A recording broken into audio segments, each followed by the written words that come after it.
ঠান্ডা লাগলে কালো মেঘ পাতার রস খেলে উপকার পাওয়া যায়।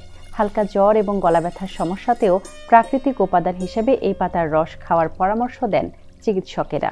তবে এখন শোনা যাচ্ছে হৃদরোগের ক্ষেত্রেও নাকি উপকারী এই কালো মেঘ পাতা।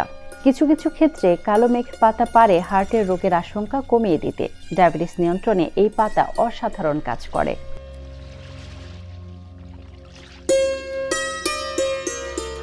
এছাড়াও বলা হয়ে থাকে যে এই পাতার রস রক্ত পরিষ্কার করে দিতে পারে, এমনকি এতে রয়েছে অ্যান্টিভাইরাল গুণও। ম্যালেরিয়াতেও কালো মেঘের পাতা কাজ করে বলে জানা যাচ্ছে। গবেষণায় দেখা গিয়েছে যে কালো মেঘের পাতায় রয়েছে অ্যান্টি থ্রম্বোটিক উপাদান। এই কারণে কালো মেঘ খেলে রক্ত জমাট বাঁধতে পারে না, এর ফলে রক্ত প্রবাহ ঠিকমতো হয়। রাতে ঘুমানোর আগে কালো মেঘ জলে ভিজিয়ে রাখুন, এর পরের দিন সকালে কালো মেঘ সরিয়ে দিয়ে জলটা খেয়ে নিন। এক্ষেত্রে হার্টের রোগ কমবে। তবে হার্টের কোনো অসুখ প্রথমেই দেখা দিলে সতর্ক হয়ে যান, সেক্ষেত্রে চিকিৎসকের পরামর্শ নিতে পারেন।